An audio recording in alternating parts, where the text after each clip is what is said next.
Filipenses capítulo 2, versículos de 5 a 11.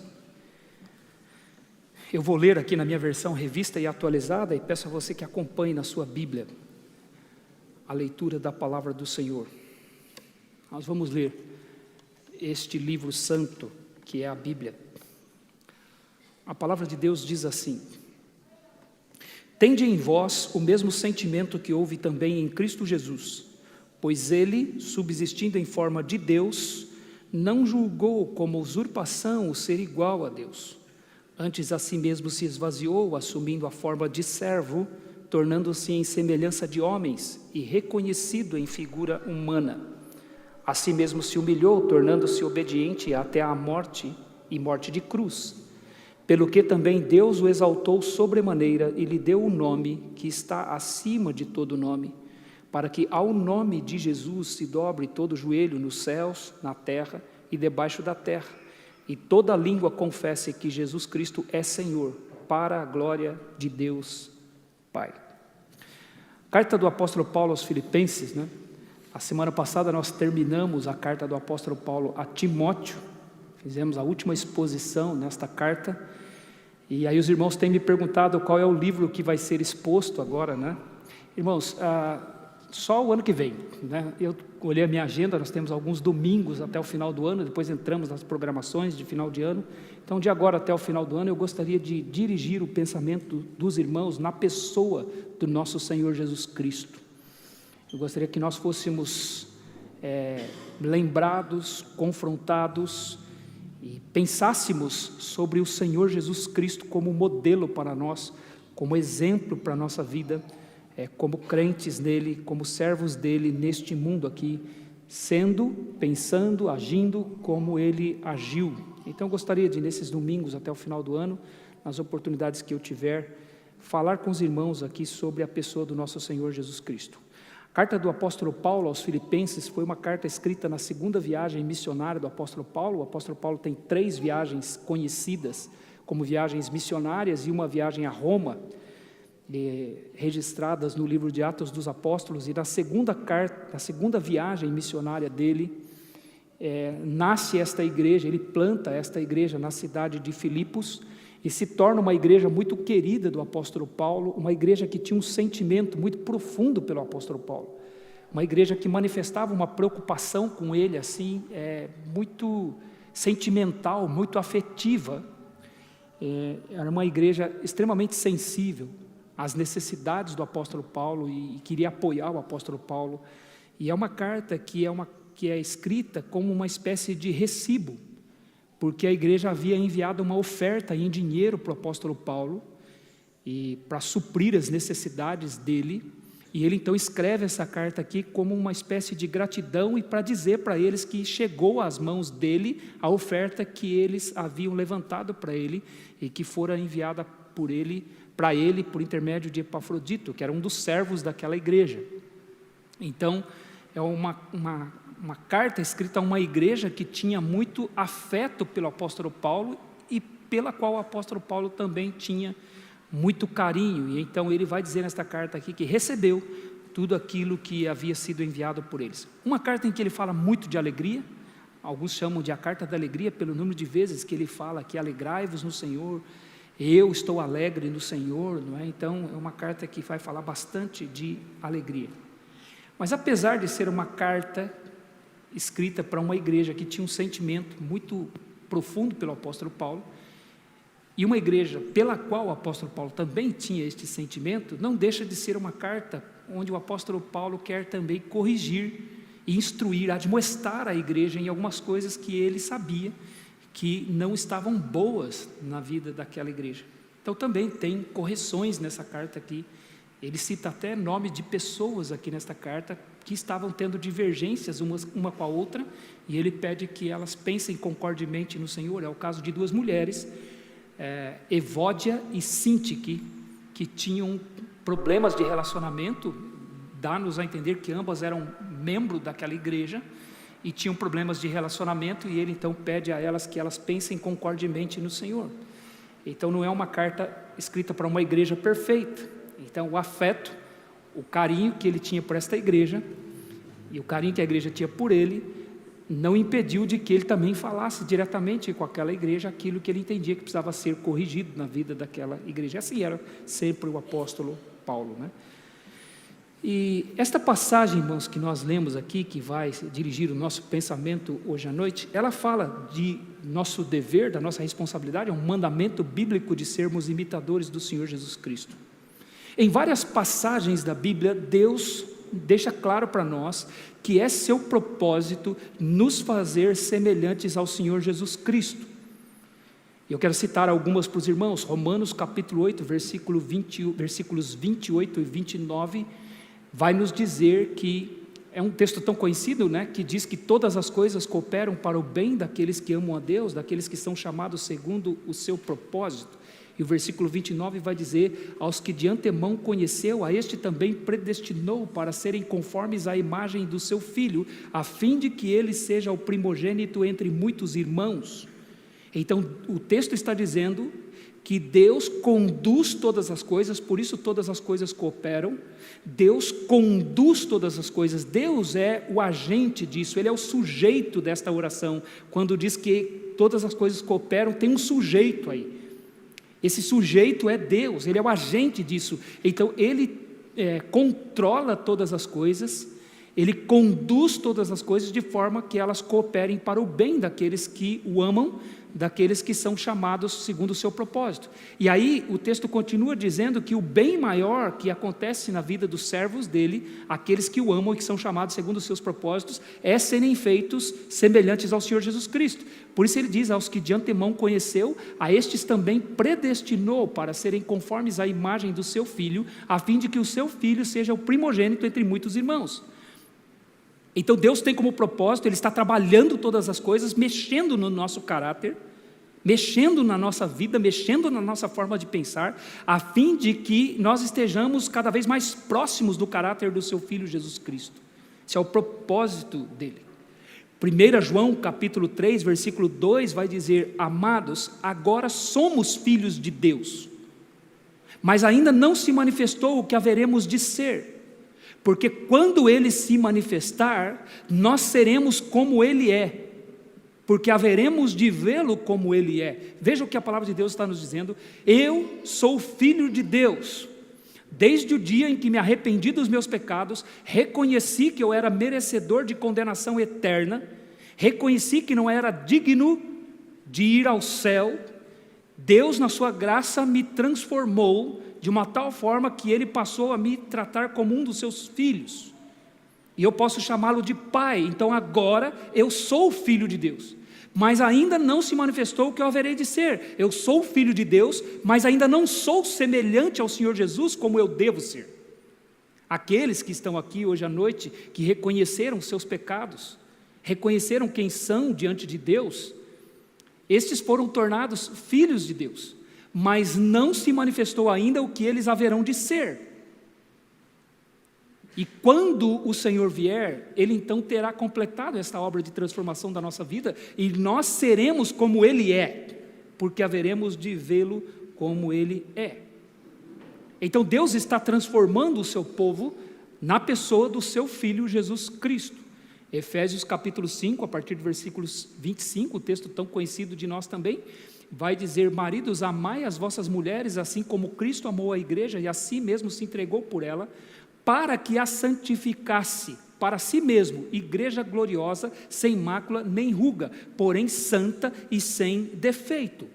Efésios capítulo 5, versículos de 25 a 27. Então ele diz que Deus está santificando a igreja, que o Senhor Jesus está santificando a igreja, transformando a igreja, de uma forma que quando Ele terminar esta obra de santificação da igreja, ela será sem mácula, nem ruga, porém santa e sem defeito, ou seja, ela vai ser como Ele é. Ele é santo, Ele não tem rugas, Ele não tem mácula, Ele não tem manchas. A igreja então vai ser como Ele é, porque Ele está fazendo esta obra de transformação na sua igreja. Então a Bíblia deixa bastante claro que o propósito de Deus é nos transformar na pessoa do Senhor Jesus Cristo, para sermos semelhantes ao Senhor Jesus Cristo. Em várias outras passagens também a Bíblia vai nos dizer que nós devemos então imitar o Senhor Jesus. Então tem uma obra que é feita por Deus.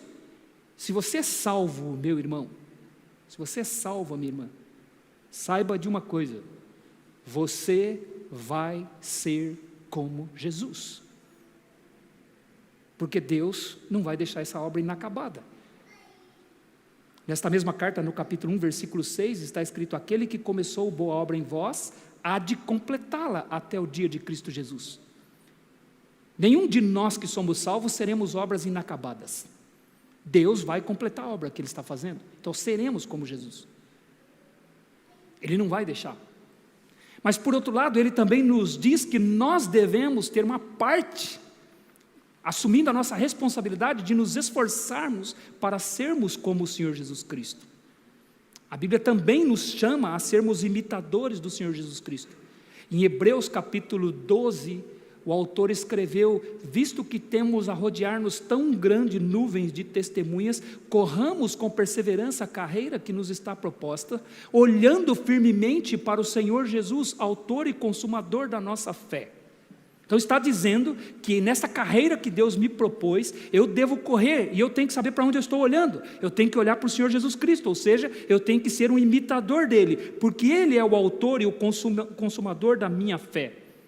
E este Senhor Jesus, para o qual eu tenho que olhar, e olhar firmemente, irmãos, ali a ideia é de um corredor. Ele usa a figura da corrida nos jogos antigos, e o corredor, quando ele corria, ainda que tivesse nas arquibancadas os torcedores, ele não se desviava olhando para os torcedores. O único olhar dele era na linha de chegada, porque todo o empenho que ele colocava era para chegar naquela linha sem se desviar, sem desviar o olhar, para que ele não perdesse nenhum esforço no intuito de chegar à linha.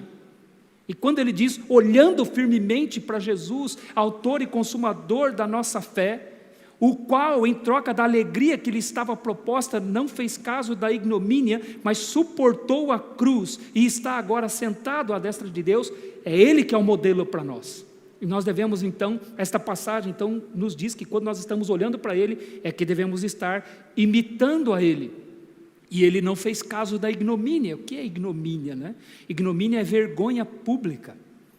Ignomínia fala da humildade do Senhor Jesus Cristo. Ignomínia fala da infâmia que Ele sofreu, do opróbrio que Ele sofreu, da estultícia que Ele sofreu, do vitupério que Ele sofreu. Todos sinônimos, irmãos, para vergonha pública. Ele não fez caso disso, e Ele é um modelo para nós.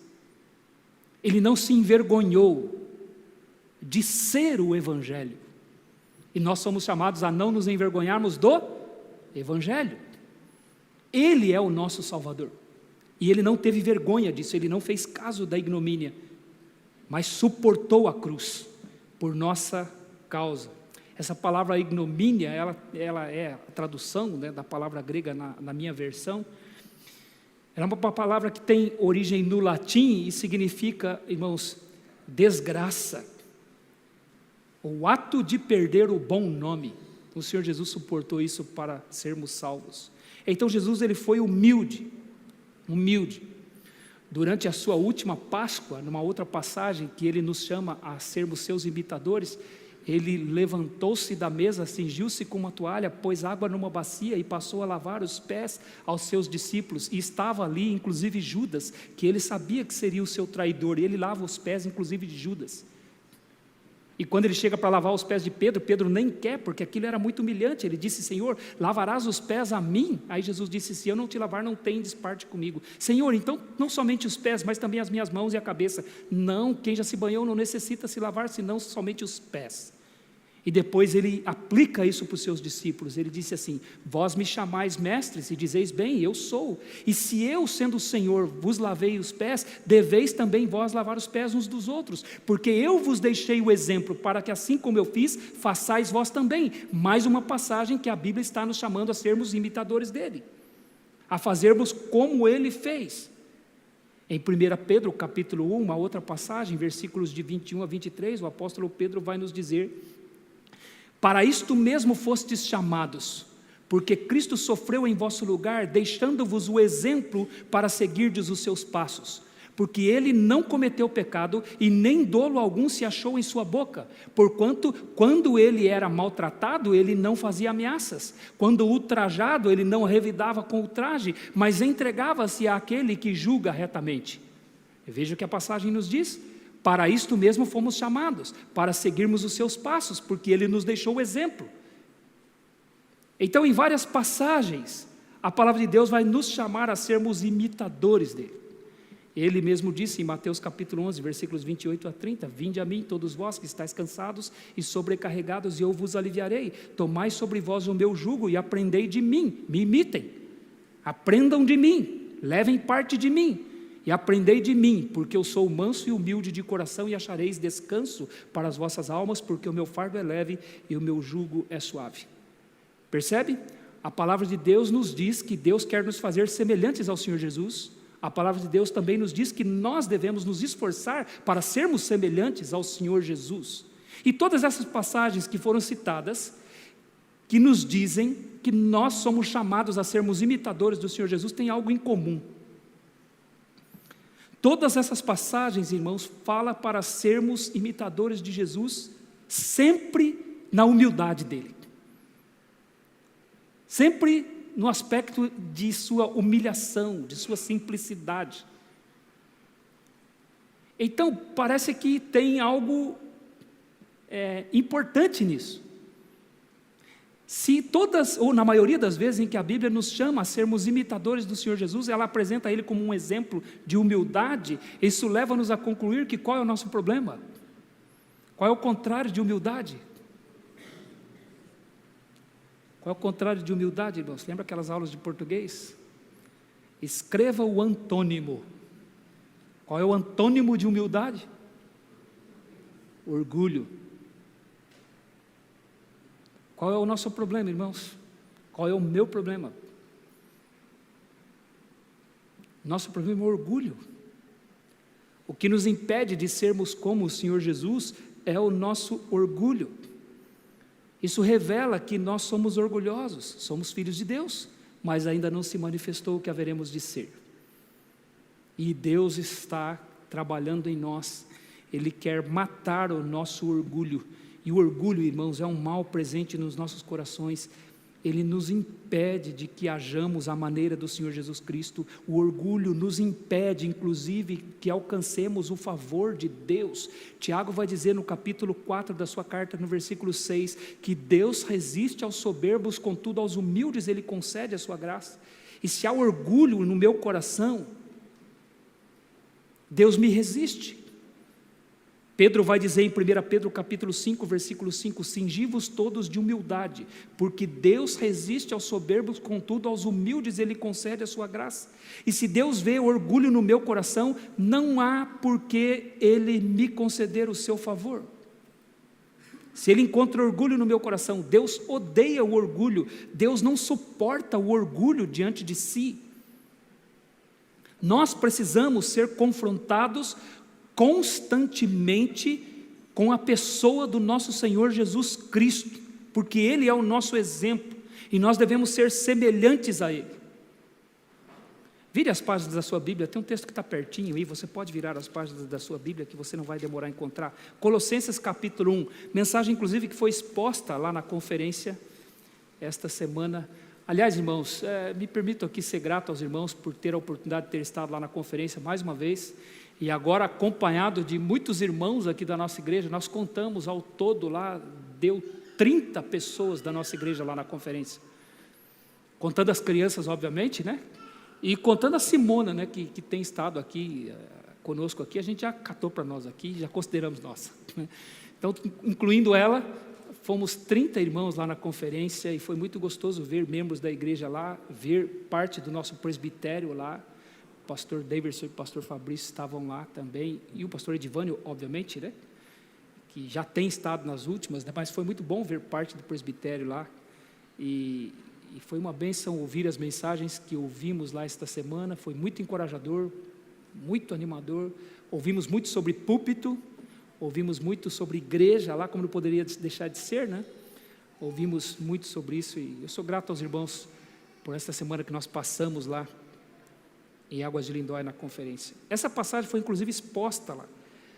Colossenses capítulo 1, quero ler a partir do versículo 26, diz assim: o mistério que estivera oculto dos séculos e das gerações, agora todavia se manifestou aos seus santos, aos quais Deus quis dar a conhecer qual seja a riqueza da glória deste mistério entre os gentios, isto é, Cristo em vós, a esperança da glória, o qual nós anunciamos, advertindo a todo homem e ensinando a todo homem em toda a sabedoria, a fim de que apresentemos todo homem perfeito em Cristo. Então veja que o apóstolo Paulo está dizendo que nós temos que ser apresentados para Ele perfeitos. Deus não vai nos receber pela metade, Deus quer nos receber perfeitos, e a palavra perfeito aqui significa completo. Perfeito aqui não significa, o perfeito aqui no grego, ele não tem o conceito de perfeito para nós. O perfeito na nossa forma de pensar, no nosso raciocínio, na nossa língua, fala de algo sem defeito.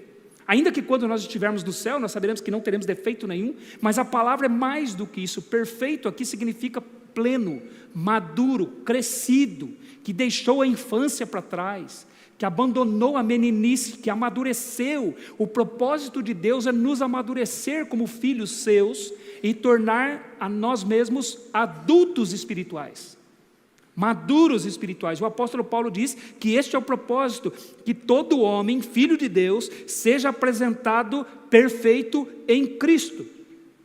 Então esse é o propósito de Deus, e o apóstolo Paulo diz aqui, como Deus faz isso? Ele sempre põe Jesus diante de nós, para nós nos compararmos com Ele. Por isso que ele diz aqui, no versículo 27, que Cristo Jesus, que é a esperança da glória, seja anunciado para nós.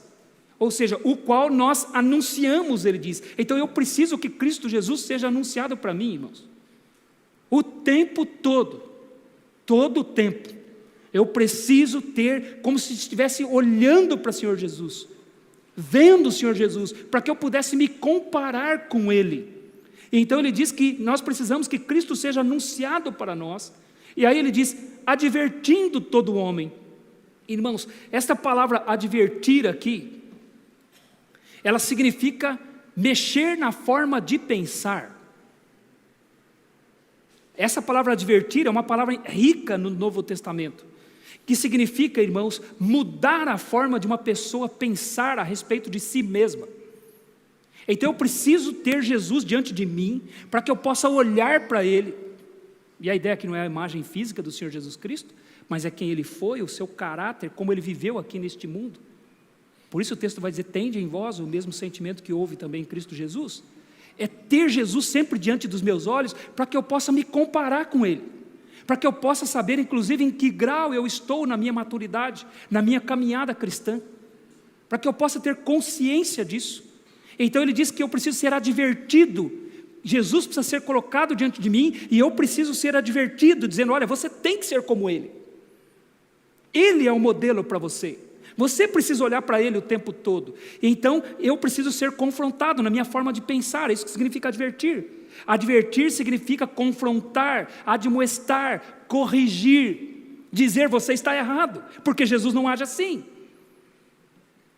Você não está agindo como Jesus. Você tem que ser como Jesus, se você é filho de Deus. É isso que significa advertindo a todo homem.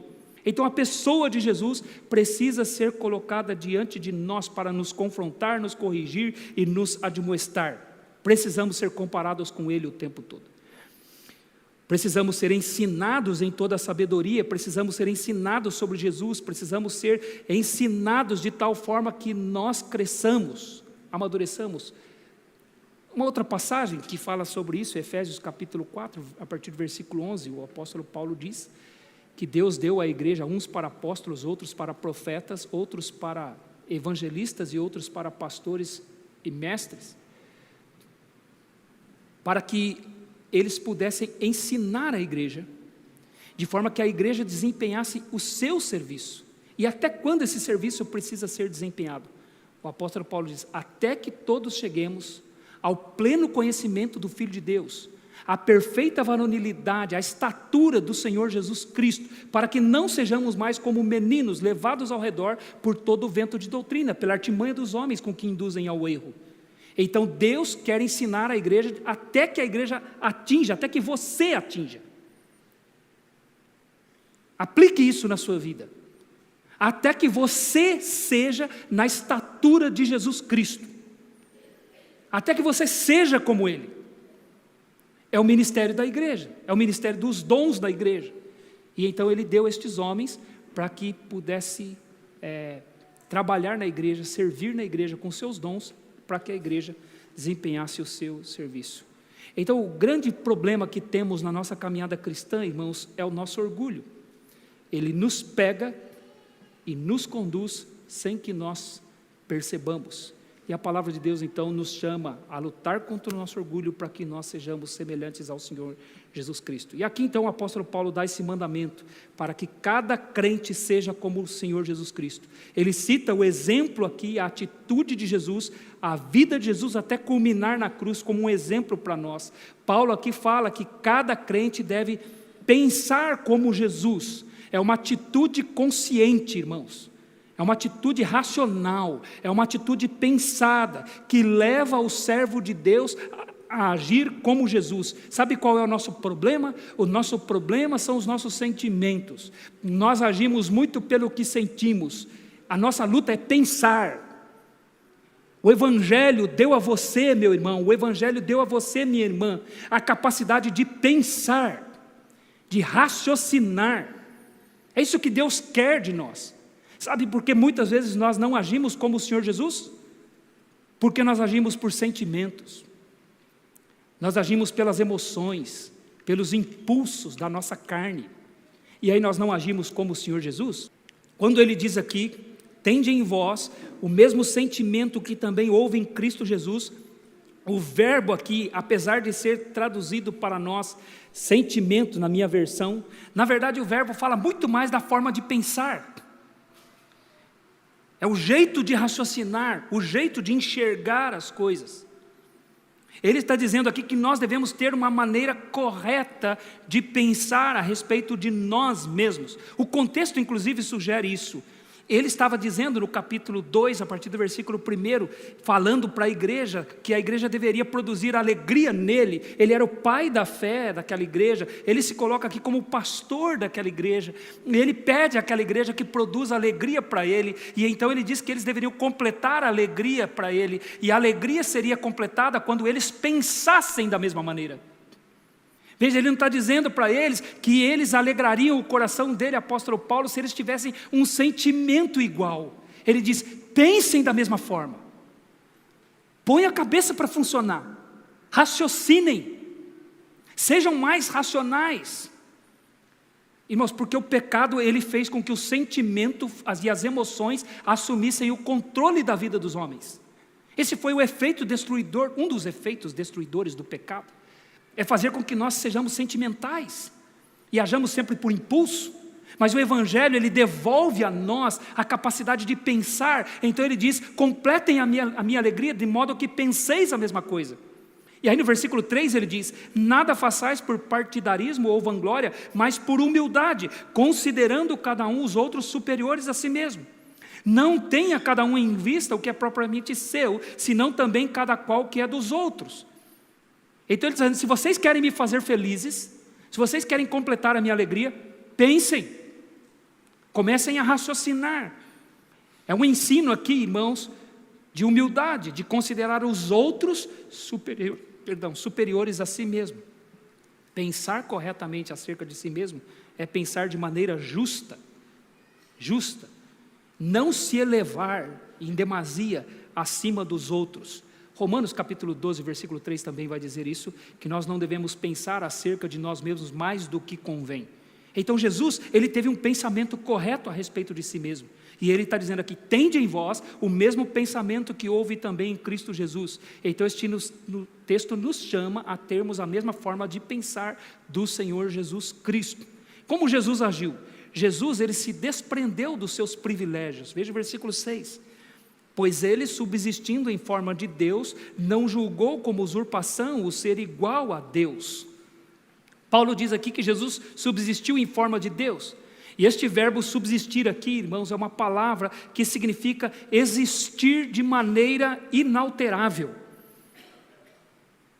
Fala do ser de Jesus. Isso significa que quando Jesus ele se encarnou, quando a palavra de Deus se encarnou, quando ele assumiu a forma humana, ele não deixou de ser Deus, ele continuou tendo o mesmo ser. Por isso que Mateus capítulo 1, versículos 22 e 23 vão dizer que quando Jesus nasceu, quando ele veio a este mundo, Mateus vai dizer que isso aconteceu para que se cumprisse o que fora dito pelo profeta, que ele é o Emanuel, é Deus conosco. Quando Jesus nasceu, ele não foi um homem que deixou de ser Deus, mas pelo contrário, ele foi um homem que expressou a presença de Deus conosco. Ele não deixou de ser Deus. Por isso ele diz aqui que ele, subsistindo em forma de Deus, não julgou como usurpação o ser igual a Deus. Ele é Deus.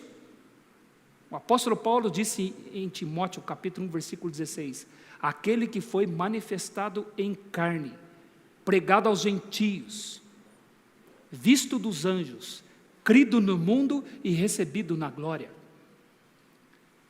Ele é este homem. Ele é Deus, que foi manifestado em carne.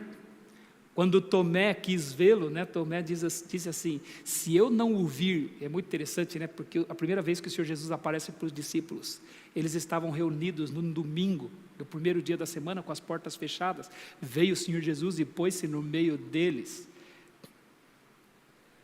E eu gosto dessa passagem por vários aspectos, Mas o fato é que na primeira vez, os discípulos estavam reunidos com as portas trancadas, veio Jesus, pôs-se no meio deles e disse: não temas.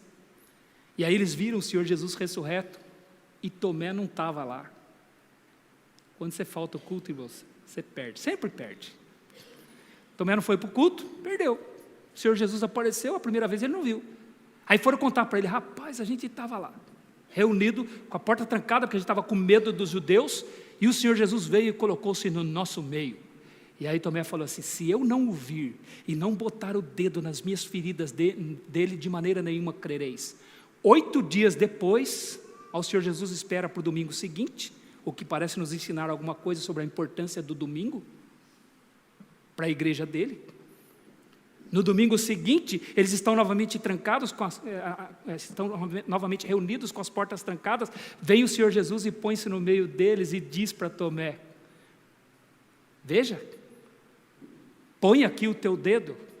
Teve um pintor que pintou um quadro desta cena e ele retratou bem o dedo de Tomé esticando a pele de Jesus, com o dedo na ferida do Senhor Jesus Cristo. É uma imagem até um pouco forte, E o Senhor Jesus disse para Tomé: vê, põe aqui a tua mão. E aí Tomé, quando fez isso, ele disse: Senhor meu e Deus meu. Jesus é Deus conosco. Nunca deixou a sua divindade, ele subsistindo em forma de Deus. Então esta palavra, irmãos, fala da natureza essencial de Jesus. Ele é Deus, e quando encarnou, nunca deixou de ser Deus. Mas Paulo diz aqui que ele não teve como usurpação ser igual a Deus, ele abdicou-se, ele resolveu deixar de lado os privilégios de ser Deus, mesmo sendo Deus, e os evangelhos provam que ele é Deus. Os milagres que ele fez apontam para a sua divindade. Em João capítulo 9, ele cura um cego de nascença, e quando ele viu aquele homem cego, a passagem é linda,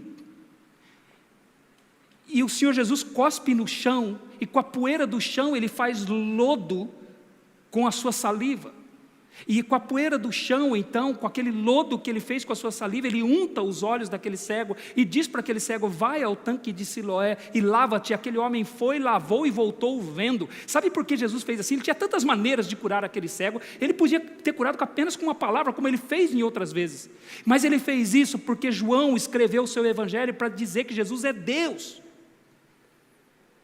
Esse é o propósito do evangelho de João, ele é Deus. Então quando ele cuspiu no chão, ele fez lodo com o pó da terra. A Bíblia diz que Deus criou Adão do quê? Do pó da terra. Aquilo ali alude à criação. Quando ele cospe no chão e faz lodo com aquela saliva e unta os olhos do cego, ele está dizendo: eu sou Deus, o mesmo que criou a humanidade. Estou criando vista para este cego, que nunca teve vista, que é o cego de nascença, e criou a partir do pó da terra. Ele é Deus. Ele é o dono de todas as coisas. Quando foi cobrado o imposto lá em Cafarnaum, Pedro foi perguntar para ele se ele não pagava imposto. Ele disse: mas de quem cobram os impostos os reis da terra? Dos de fora ou dos filhos? Aí Pedro diz: dos de fora. Então os filhos não precisam pagar, eles são os donos. Mas para não escandalizar, vai lá, lança o anzol, pega o peixe, dentro da boca do peixe tem um estáter, você vai, paga por mim, por ti. Ele está dizendo: a moeda é minha, o peixe é meu, o templo é meu, tudo é meu, o mar é meu. Só você lançar, o peixe certo vai pegar o anzol, porque tudo é meu.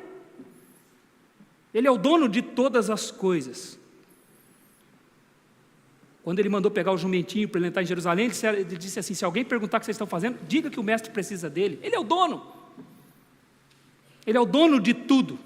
Quando ele andou sobre as águas, ele disse: eu sou o dono inclusive das leis da física. Eu que criei e posso quebrar a hora que eu quiser. E ele quebrou as leis da física, andou sobre as águas. Isso aqui é interessante, sabe, irmãos? As pessoas duvidam da criação e dizem que a ciência está descobrindo coisas que prova que tudo aquilo é mito. Mas ninguém consegue provar que o andar sobre as águas, ninguém consegue imitar isso, andar sobre as águas, porque isso tem a ver com a lei da gravidade. Ele que criou a lei da gravidade, ele é o dono de todas as coisas. Quando ele acalmou a tempestade, ele disse que ele é o dono da natureza. Mas aqui o texto está dizendo, irmãos, que ele não usou de todo esse poder, de toda essa deidade em benefício próprio. Ele não se prendeu a isso. Ele tinha o direito, mas ele não quis usar. Sabe por quê? Porque ele não fez um teatro. A palavra aqui está dizendo que ele não julgou como usurpação o ser igual a Deus. A ideia desta expressão é que ele não foi desonesto. Não foi um teatro, irmãos, a obra de Jesus salvadora.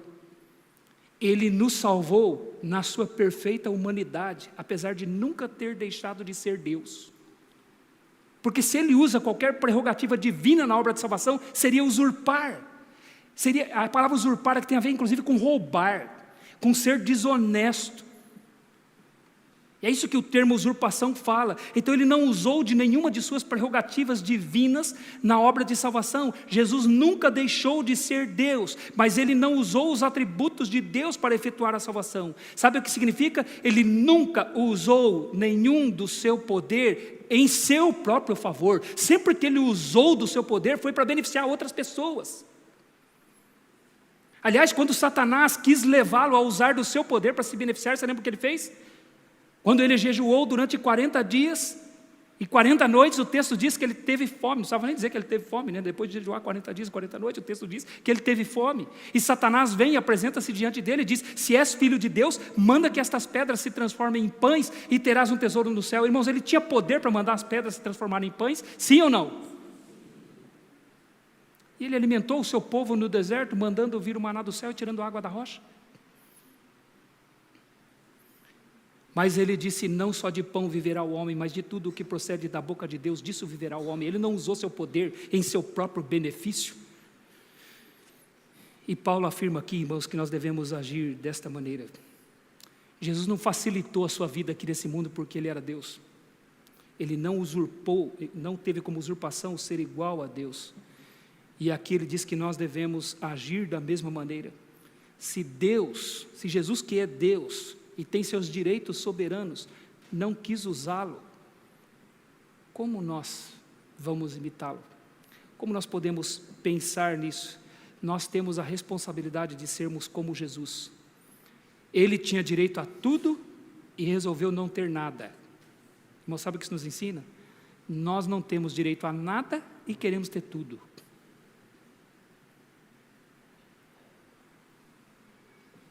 Não temos direito a nada. E nós queremos ter tudo. Nós queremos ter privilégios, nós queremos ter direito, nós queremos brigar, nós nos sentimos lesados muitas vezes. Eu li, irmãos, de alguém dizendo assim: você quer ver o caráter de uma pessoa? Dê-lhe privilégios. Porque é interessante, irmãos, se você dá responsabilidade para alguém e você vai pagar este alguém, ele vai fazer o que você fez porque você está pagando ele. Agora, dê coisas para ele sem que ele trabalhe para você, ou seja, dê privilégios para ele, dê vantagens para ele. Quer um exemplo? Pegue uma pessoa que bata no seu portão querendo um prato de comida, você fala assim, eu vou fazer diferente, você vai vir almoçar comigo aqui todo dia. Eu vou abrir a minha casa, vou receber você aqui dentro da minha casa, você pode vir na hora do almoço que eu vou te servir comida todo dia. Mas você não quer que eu limpe o quintal para você, eu corte a grama? Não, você vai receber isso gratuitamente. Pode vir que eu vou abrir a minha casa, você vai sentar à mesa comigo e vai comer da minha comida todo dia. Aí, irmãos, todo dia você sirva ele, sem receber nada por isso. Sirva um prato de comida para ele, uma comida suculenta que você sabe fazer, um arroz, um feijão com caldo grosso, né? Feijão bom tem o caldo grosso, né, irmãos? Com caldo grosso, e sirva um bife acebolado para ele, sirva uma salada, umas batatas fritas assim. Pastor, é para ele ou é para o senhor?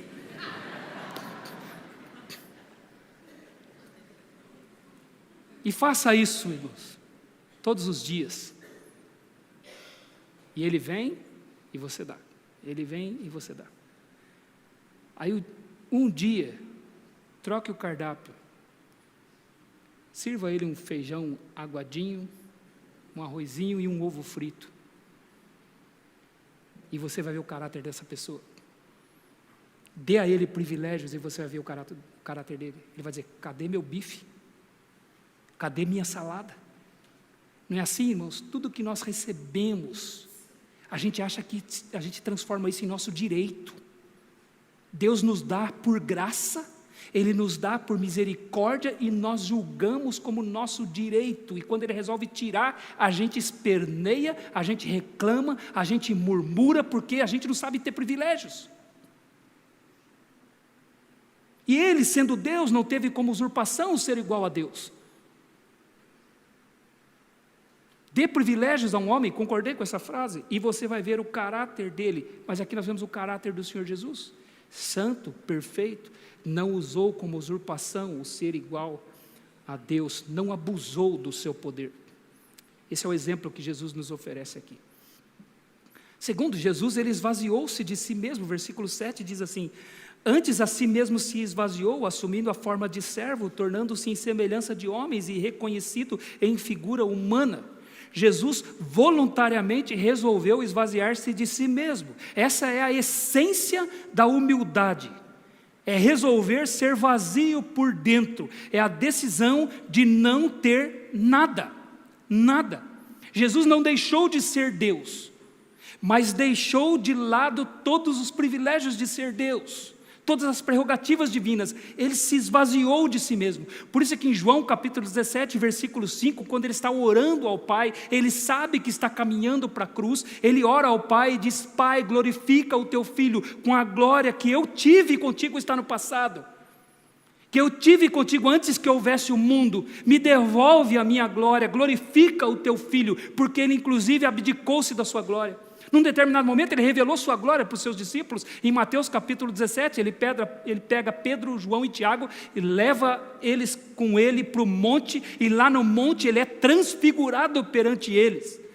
Eles o veem transfigurado com um rosto reluzente, e eles veem Moisés e Elias conversando com ele, e ouvem uma voz que veio do céu dizendo, este é o meu filho amado, a ele ouvi. E eles então caíram por terra, com medo daquilo que viram. Está escrito lá, porque ele resolveu revelar um pouquinho da sua glória para eles. E aqui em João 17 ele vai dizer, Senhor, meu Pai, dá-me de volta a glória, glorifica o teu Filho, porque ele abriu mão da sua glória. Ele deixou sua autoridade independente. Em João capítulo 5, versículo 30, ele vai dizer, não procuro a minha própria vontade, mas sim a vontade daquele que me enviou. Ele deixou a sua, inclusive, irmãos, ele assumiu uma limitação da mente humana. Em Mateus capítulo 24, ele diz que a respeito daquele dia, ninguém sabe, nem anjos, nem homens, e nem o Filho, mas somente o Pai. Ele diz que ele, na sua humanidade, resolveu, inclusive, não saber o dia da sua volta, porque ele esvaziou-se de si mesmo. Ele deixou o seu relacionamento íntimo com seu Pai. Por isso que na cruz ele diz, Deus meu, por que me desamparaste?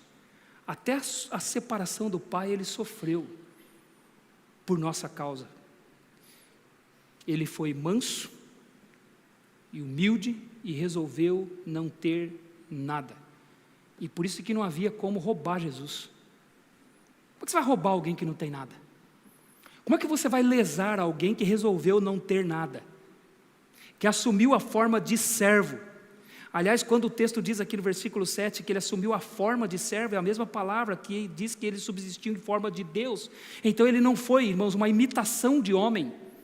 Assim como ele foi 100% Deus, ele era também 100% homem. Ele assumiu a forma de servo, essencialmente um servo. Assim como ele era Deus, ele também foi homem. E alguém que não tem nada para si mesmo se torna o quê? Um servo. Porque ele esvaziou-se de si mesmo. E ele tornou-se um servo. Então a expressão significa que Jesus não fez um teatro. Não fez um papel de servo. Ele se tornou essencialmente um homem real. E um homem servo.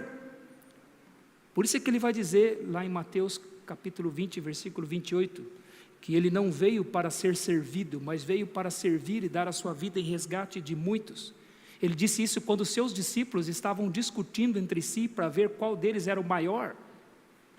Aliás, Mateus capítulo 20, João e Tiago, os filhos de Zebedeu, falam para a mamãe: mamãe, fala para Jesus deixar a gente sentar um à direita dele e o outro à esquerda quando ele vier no seu reino. Mamãe quer ver os filhos exaltados, mamãe vai lá e fala para Jesus: Senhor, quando vieres no teu reino, permita que os meus 2 filhos, um se sentem à sua direita e o outro à sua esquerda. Aí Jesus diz assim: vós não sabeis o que pedistes, podeis vós beber o cálice que eu estou para beber? Aí os 2 bonitões respondem: podemos. E o que tinha no cálice, irmãos, que Jesus haveria de beber? A ira de Deus. Este é o cálice. Mas os 2 só viram a glória, só viram o trono. A gente bebe, o que tem para beber aí para a gente sentar lá? O que tem? Daí que a gente bebe. E aí Jesus disse: vocês vão beber. Tiago é o primeiro dos 12 que morre, né? O primeiro é Judas, obviamente, né? Mas o primeiro deles que morre. E João é o último. Um abre as portas da morte para os apóstolos e o outro fecha. Beberam o cálice que Jesus disse que eles tinham que beber. E aí Jesus agora: quanto a sentar no trono, isso compete ao meu Pai. E aí ele disse: neste mundo, os governadores dominam os povos, e os príncipes são os maiorais, mas não será assim entre vós. Entre vós, aquele que quiser ser o maior, seja aquele que vos sirva. Se alguém quiser ser grande entre vós, seja aquele que serve. Tal como o Filho do Homem, que não veio para ser servido, mas sim para servir e dar a sua vida em resgate de muitos. Jesus foi um servo, irmãos. Ele, sendo Deus, não abusou dos seus atributos divinos, mas se tornou um homem, e um homem sem importância. Isso que significa a palavra servo, um servo. E nós devemos ser como Jesus, nos esvaziar de nós mesmos. Sabe por que nós temos muitos problemas? Nós temos muitos problemas porque nós estamos cheios de nós mesmos. Nós gostamos demais de nós mesmos. Quando Jesus disse: bem-aventurados os humildes de espírito, porque deles é o reino dos céus, ele disse: bem-aventurados aqueles que não têm nada, aqueles que estão de mãos vazias, que são vazios. Sabe por que nós não conseguimos servir melhor no reino de Deus? Porque nós temos muitas coisas. As minhas coisas me impedem que eu seja um servo melhor no reino de Deus. O meu orgulho me impede que eu seja um servo melhor no reino de Deus. A minha reputação me impede que eu seja, o meu amor pela minha reputação me impede que eu seja um servo melhor no reino de Deus. Nós nos achamos importantes demais para servir outras pessoas, para sermos servos das outras pessoas. Como eu disse outro dia, deveria haver uma disputa aqui nesta igreja para ver quem vai limpar a igreja para o próximo final de semana. Mas isso é muito humilhante, não é? Eu sou muito importante para vir aqui limpar banco. Eu sou muito importante para vir aqui limpar o chão, limpar o banheiro. Eu sou muito importante para fazer isso. E aí eu arrumo as minhas desculpas, irmãos. Eu sei que nem todos têm tempo, mas eu sei que irmãos que vêm aqui, irmãos, arrumam tempo. E eu os vejo aqui e eu glorifico a Deus pela vida deles. Porque eu sei que eles dão um jeito, eles arrumam tempo e eles vêm aqui porque eles querem amar o reino, eles querem ser servos. Se é para limpar banco, eu vou limpar banco. É para lavar o chão, eu vou lavar o chão. Eles não se acham importantes demais para fazer estas coisas. Sabe por que nós não servimos melhor no reino de Deus? Porque nós estamos distantes daquilo que Jesus é. Que sendo Deus, esvaziou-se de si mesmo e assumiu a forma de servos. Nós sofremos, irmãos, porque nós não queremos servir. Nós não queremos nos esvaziar. Nós agarramos no nosso orgulho. Nós nos agarramos na nossa reputação, nas nossas coisas. E nós temos muito problema porque nós temos medo de perder. Se eu sou vazio, não vou perder nada. Se eu não tenho orgulho próprio, eu não vou perder nada. Acho interessante Jesus. A Bíblia vai nos dizer, irmãos, para a gente aprender a sofrer prejuízo. Perca para ganhar. Jesus disse em Mateus capítulo 5, versículo 38. Ouvistes o que foi dito, olho por olho, dente por dente. Eu, porém, vos digo, se alguém te ferir numa face, oferece a outra. Se alguém demandar contigo e quiser tirar-te a túnica, deixa-lhe também a capa. Se alguém te obrigar a ir com ele 1 milha, vai com ele 2. Dá ao que te pede e não vires as costas ao que diz, me empresta.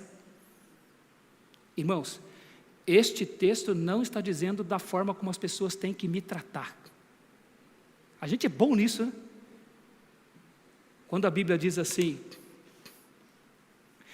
irmãos, eu não quero constranger você, mas nós somos assim, né? E eu fui confrontado com isso. Qual o primeiro versículo que a gente ensina os nossos filhos a decorar? Honra teu pai e tua mãe para que se prolongue os teus dias na face da terra. Como a gente é bom para falar os mandamentos para os outros, né? E eu me lembro que uma vez falei, achei que estava abafando, irmãos. Falei para o Natan falar esse versículo assim, tinha o pastor do meu lado, falou assim, esse aí você ensinou rapidinho ele, né? E é verdade mesmo. Mas os pais não ensinam o filho a decorar, não é? Vós pais, criai os vossos filhos na disciplina e admoestação do Senhor. Não é verdade? A gente manda eles decorar aquilo que nos interessa. E a gente é bom para fazer isso com a Bíblia. Quando o Senhor Jesus disse, Ele não está dizendo da forma como os outros têm que me tratar. Olha, se eu te der um tapa na face, vira outra, hein? Se eu quiser tirar a tua túnica, deixa a capa comigo também. Se eu te obrigar a ir comigo 1 milha, vem comigo 2. E se eu te pedir, me dá. Se eu te pedir emprestado, você me empresta, hein? Não é isso que a Bíblia está dizendo. A Bíblia está dizendo que é um jeito de eu ser tratado, não um jeito de eu cobrar os outros. Como eu reajo quando eu sou tratado. E sabe o que Jesus está dizendo? Perca a tua dignidade. Levar um tapa na face, irmãos, era perder a dignidade. Jesus está dizendo, perca a tua dignidade. Se alguém te der um tapa na face, perca a tua dignidade e vira a outra face. Perca o teu abrigo. Perca o teu abrigo. Se alguém demandar contigo e quiser tirar-te a túnica, deixa-lhe também a capa. Havia uma lei no Antigo Testamento que alguém não podia ficar sem a capa, porque a capa era o seu abrigo. E Jesus diz, deixa a capa também. Perca o teu direito de ir e vir. Se alguém quiser te obrigar a andar com ele 1 milha, vai com ele 2. Perca o teu sustento. Dá o teu sustento para os outros. E se alguém pedir que te empreste, dele não vire as costas. Sabe o que Jesus está dizendo? Perca tudo. Esvazie-se. Esse é o padrão do Evangelho. Esse é o padrão do nosso Senhor Jesus Cristo. A qual é o nosso problema? Nós não queremos perder. Eu não quero perder, eu quero segurar. Eu me agarro. Não quero ter prejuízo. Aí a gente vai para a Constituição, né? O que a Constituição diz? Todo brasileiro tem o direito de ir e vir. E o Senhor Jesus acabou com a nossa Constituição. Todo brasileiro tem direito a abrigo. E o Senhor Jesus disse que você não tem que se importar com isso. Todo brasileiro tem direito ao alimento. Jesus dá. Todo brasileiro tem direito à dignidade. Quantos processos tem por difamação e calúnia, não é verdade? Aí você vem para a Constituição de Jesus aqui, ele está falando assim, aprenda comigo. Esvazie-se. Esvazie-se de si mesmo. Paulo vai dizer em 1 Coríntios capítulo 6, versículo 7. Por que não sofreis antes o dano? a luta pelos seus direitos envergonha o Evangelho. Só ter essas coisas entre nós já é vergonha para a causa de Cristo. Por que não sofreis antes o dano? O Senhor Jesus nos ensina isso. Irmãos, e o Senhor Jesus também nos ensina pelo seu exemplo aqui, que Ele se tornou o mais inferior dos homens. Não teve como usurpação ser igual a Deus, antes a si mesmo se esvaziou, assumindo a forma de servo e reconhecido em figura humana. A si mesmo se humilhou, diz o versículo 8, tornando-se obediente até a morte e morte de cruz. Jesus se tornou o mais inferior dos homens. Paulo diz aqui que Ele se humilhou, Ele desceu ao nível mais baixo. Aliás, esse verbo aqui, se humilhou, ele significa aplanar. Sabe o que significa aplanar? Que não ter nada acima do chão. É um nível tão baixo que está nivelado com o chão. É isso que significa humilhar-se aqui, é estar totalmente rebaixado, mais baixo que as outras pessoas. Jesus, Ele não somente se tornou um ser humano, irmãos, Ele se tornou, percebe aqui uma escada para baixo? Ele é Deus. Eu gostei quando nós cantamos aqui que Ele é a nossa luz, o Senhor do universo, o Criador de todas as coisas. Hebreus capítulo 1, versículo 2 vai dizer que Ele é a expressão exata do seu ser, sustentando todas as coisas pela palavra do seu poder.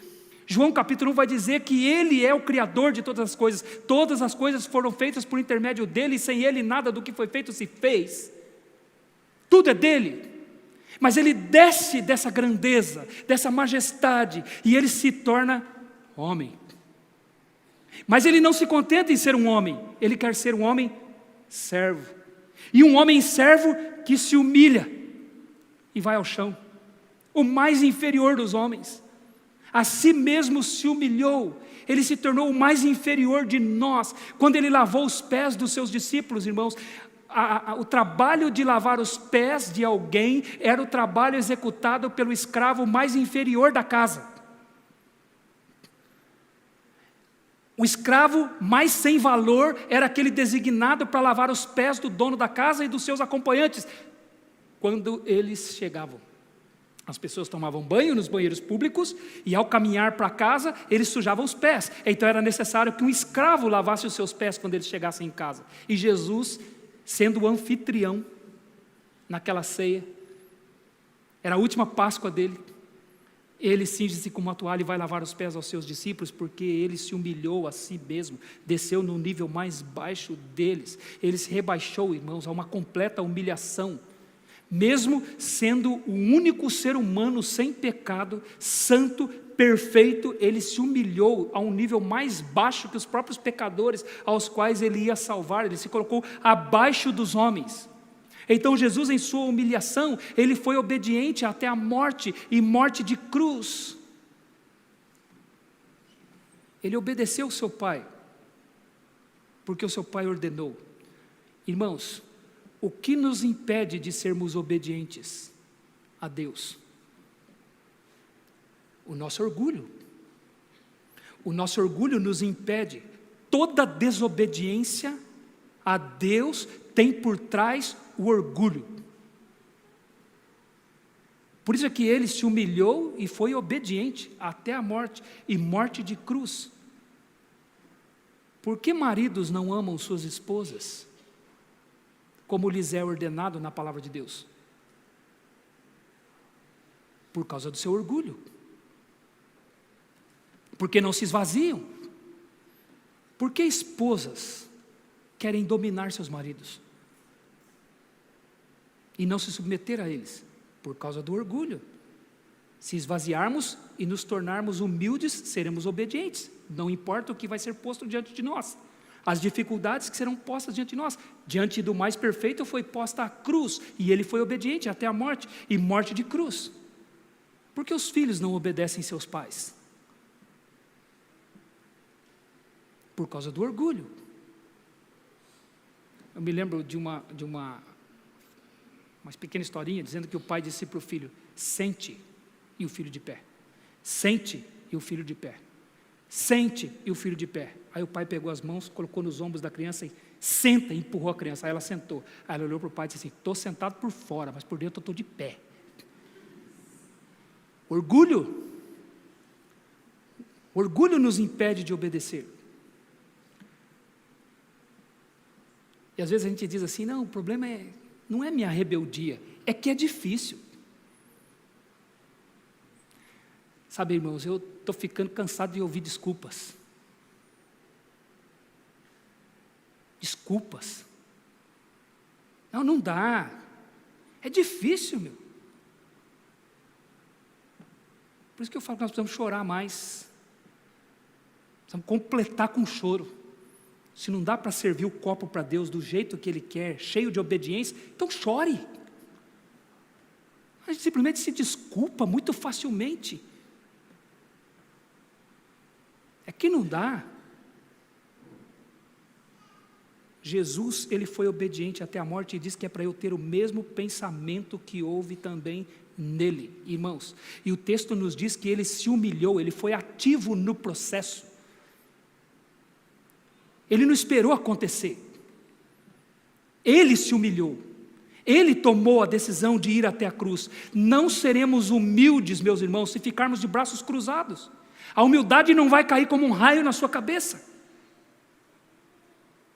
É uma decisão. Aqui não está dizendo para eu ter o mesmo sentimento ou o mesmo pensamento que houve em Cristo Jesus. E Ele a si mesmo se humilhou. Ele foi em direção à humilhação.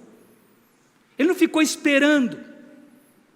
Ele desceu de Deus a homem, de homem a servo, e de servo ao mais inferior dos homens. Isaías capítulo 53 diz que ele era desprezado, e o mais rejeitado entre os homens, homem de dores, que sabe o que é padecer, e como um de quem os homens escondem o rosto, era desprezado, e dele não fizemos caso algum. Sabe o que esse texto está dizendo? Ele se tornou o mais inferior dos homens, desprezado por homens pecadores, e isso ele fez voluntariamente. Não aconteceu com ele como um acaso, como um acidente de percurso. Ele foi a isso. Ele desceu a esse nível. E a cruz foi o ponto máximo da sua humilhação. Ele foi crucificado injustamente, considerado um criminoso, sofreu deboche, foi ridicularizado, o seu bom nome foi posto a uma vergonha pública. E aconteceu como um acidente? Foi por acaso? Ele foi. Ele foi. Em João ele diz: eu vim para esta hora, a hora da crucificação ele estava dizendo, e que direi eu? Pai, livra-me desta hora, mas foi para este fim que eu vim. Isaías 53 ainda vai dizer que ele foi oprimido e humilhado, mas não abriu a sua boca, como cordeiro levado ao matador, e como ovelha muda perante os seus tosqueadores, não abriu a sua boca. Paulo diz aqui, irmãos, que Jesus está apontando o caminho para nos humilharmos como um mandamento. É um mandamento de Deus aqui, não é opcional. Deus está dizendo aqui que nós nos humilhemos à semelhança de Jesus. E lembra o que o Senhor Jesus disse? Quem quiser vir após mim, negue-se a si mesmo, dia a dia, tome a sua cruz e siga-me. Porque quem ganhar a sua vida, perdê-la-á. Mas quem por minha causa perder a sua vida, esse ganhá-la-á. Isso significa, irmãos, uma luta contra nós mesmos. Isso significa que enquanto estamos passando por este mundo aqui, irmãos, nós estamos numa luta constante contra nós mesmos, contra nossos desejos, contra as nossas concupiscências. Tiago vai dizer no capítulo 4, a partir do versículo 1, de onde procedem as guerras e contendas que há entre vós? Não vêm dos prazeres que militam na vossa carne? Cobiçais e nada tendes, pedis e não recebeis, porque pedis maus para gastardes em vossos próprios prazeres. Irmãos, é inadmissível que um crente, que alguém que se diz crente, que se diz um cristão, tenha problemas de relacionamento com seus irmãos. Isso é alguém muito cheio de si. Muito cheio de si. Dá para duvidar da conversão, irmãos. Porque a Bíblia vai dizer em Romanos 8, todos os que sois guiados pelo Espírito de Deus são filhos de Deus. Os filhos de Deus não são guiados pela carne, não são guiados pelos seus próprios desejos, eles são guiados pelo Espírito de Deus, que testifica com o meu espírito que eu sou filho de Deus. Por isso aqui não é opcional, irmãos, é um mandamento. E qual o resultado disso? O resultado, o apóstolo Paulo diz nos versículos de 9 a 11, quero apenas ler. Pelo que também Deus o exaltou sobremaneira, Ele deu um nome que está acima de todo nome, para que ao nome de Jesus se dobre todo o joelho, nos céus, na terra e debaixo da terra, e toda a língua confesse que Jesus Cristo é o Senhor, para a glória de Deus Pai. Sabe o que Deus fez com Ele? Porque Ele foi obediente até a morte de cruz. Deus lhe deu o nome, não é um nome, Deus lhe deu o nome. O bom nome dele foi envergonhado publicamente, mas Deus lhe deu o nome, e Deus o exaltou acima de todos os nomes, para que ao nome dele, Jesus, se dobre todo o joelho nos céus, na terra e debaixo da terra, e toda a língua confesse que Jesus Cristo é o Senhor, para a glória de Deus Pai. Sabe o que isso significa? Quando nós estivermos no céu, nós vamos nos dobrar diante do nome dele. Quem estiver no inferno vai se dobrar diante do nome dele. Nós vamos falar com a nossa língua no céu: Jesus Cristo é Senhor. E quem estiver no inferno vai falar também que Jesus Cristo é Senhor, porque Deus o exaltou. Você está entendendo o que Jesus fez? Ele saiu do ponto mais alto, foi ao ponto mais baixo para nos salvar e voltou para o ponto mais alto. O que Deus quer fazer conosco? Você ouve uma palavra como esta, irmão e minha irmã, não pense que Deus quer acabar com você. Ele quer acabar com o seu orgulho. E quando Ele acabar com o seu orgulho, sabe o que Ele vai fazer com você? Ele vai te exaltar. Ele não quer manter você embaixo, Ele quer trazer você para a glória dEle. Por isso que a carta de Paulo aos Romanos vai dizer que Ele tem um plano para nós, a nossa própria glorificação. Onde você quer dizer que Jesus Cristo é Senhor? No céu ou no inferno? Onde você quer dizer? Responda para mim. No céu ou no inferno? E sabe qual é o caminho do céu? A humildade. Bem-aventurados os humildes de espírito, porque deles é o reino dos céus. Quem não se humilhar aqui, irmãos, vai para o inferno. Ele quer se exaltar aqui, Ele quer ser Senhor aqui, e lá no inferno Ele vai se dobrar diante de Jesus, e não tem volta mais, irmãos. O inferno, meus irmãos, é um estado consciente de sofrimento eterno. O inferno não é historinha, irmãos, é real. Eu quero reconhecer o Senhor Jesus lá no céu e dizer com a minha boca: o Senhor é Senhor de todas as coisas.